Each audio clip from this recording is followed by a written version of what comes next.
নমস্কাৰ, আমি সকলোৱে ভালদৰে জানো যে আমি জীৱনটো মাত্ৰ এবাৰে পাইছোঁ।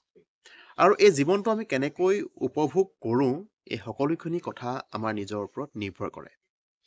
কিন্তু বৰ্তমান সময়ত কিছুমান এনেকুৱা মানুহ দেখিবলৈ পোৱা গৈছে, মই সকলোৰে কথা কোৱা নাই, মাত্ৰ কিছুমান মানুহৰ কথাই কৈছোঁ, যিসকলে অনবৰতে আন মানুহে কি কৰিছে, কি নাই কৰা, ক'ত গৈছে, কাৰ লগত গৈছে, এনেকুৱা ধৰণৰ চিন্তা কৰি থাকে। আৰু কিছুমান এনেকুৱা মানুহ আছে যি আন মানুহে কি ক'ব কি নক'ব এনেকুৱা ধৰণৰ চিন্তা কৰি থাকে। আৰু কিছুমান এনেকুৱা মানুহ আছে যি নিজৰ জীৱনটো আন মানুহৰ পৰামৰ্শ মতে সদায় চলাবলৈ চেষ্টা কৰে।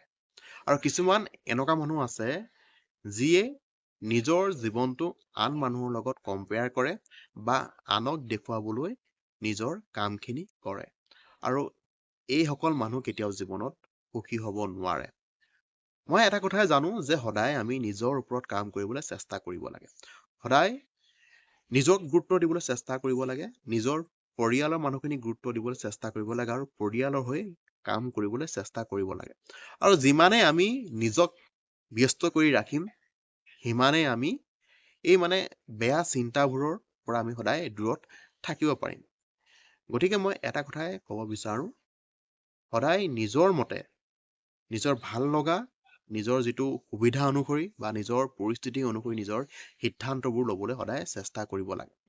যদি আমাৰ বাকী থকা সময়বোৰতো যদি আমি আনৰ কথা চিন্তা কৰি আনে কি ভাল পাব বা আনে কি বেয়া পাব বা আনক দেখুৱাবলৈ গৈ যদি আমি নিজৰ কামখিনি কৰোঁ, কেতিয়াও আমি নিজৰ জীৱনটো উপভোগ কৰিব নোৱাৰো। এইটো এটা 100% গেৰাণ্টি। গতিকে এই কথাখিনিৰ পৰা সদায় দূৰত থাকিবলৈ চেষ্টা কৰিব লাগে। কিন্তু বৰ্তমান সময়ত আৰু এটা বস্তু বহুত বেছিকৈ দেখিবলৈ পোৱা গৈছে, সেইটো হৈছে ছচিয়েল মিডিয়াৰ এটা বহুত বেয়া প্ৰভাৱ মানুহৰ জীৱনত পৰিছে। বৰ্তমান সময়ত ছচিয়েল মিডিয়াৰ যুগ, আমি সকলোৱে গম পাওঁ। ডাঙৰৰ পৰা সৰুলৈকে সকলোৱে ছচিয়েল মিডিয়া ইউজ কৰে। আৰু ছচিয়েল মিডিয়া ইউজ কৰাৰো দুটা ভাগ আছে। কিছুমানে ছচিয়েল মিডিয়াৰ পৰা ভাল উপাৰ্জনো কৰি আছে, ভাল কামত ব্যৱহাৰ কৰিছে। কিছুমান এনেকুৱা আছে যি ছচিয়েল মিডিয়াক মিছ ইউজ কৰে, বছ টাইম পাছ কৰিবৰ কাৰণে ব্যৱহাৰ কৰে। ছচিয়েল মিডিয়া ইউজ কৰোঁতে সদায় সাৱধান হৈ ইউজ কৰিব লাগে, কাৰণ ছচিয়েল মিডিয়াত হোৱাটোকো নোহোৱা কৰে আৰু নোহোৱাটোকো হোৱা কৰে। গতিকে ছচিয়েল মিডিয়াত কোনটো ভাল কোনটো বেয়া এইটো বিচাৰ কৰিয়ে সদায় ইউজ কৰিবলৈ চেষ্টা কৰিব লাগে। কাৰণ ছচিয়েল মিডিয়াত কিছুমান এনেকুৱা মানুহ আছে যি মাত্ৰ ভিউজৰ কাৰণে সদায় কাম কৰে।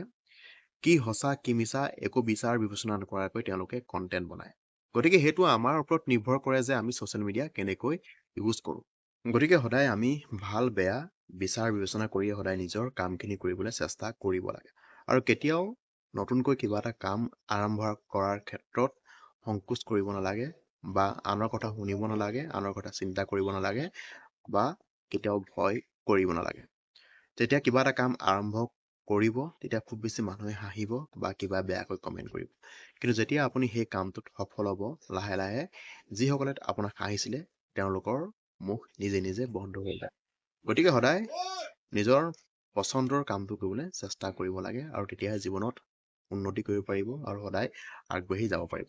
যদি কথাকেইটা ভাল লাগিছে, নিশ্চয় ভিডিঅ'টো লাইক কৰি দিব, এটা ধুনীয়া কমেন্ট কৰিব আৰু লগতে নিজৰ বন্ধুবৰ্গৰ লগত শ্বেয়াৰ কৰিব। চ' আজিলৈ ইমানেই। নমস্কাৰ।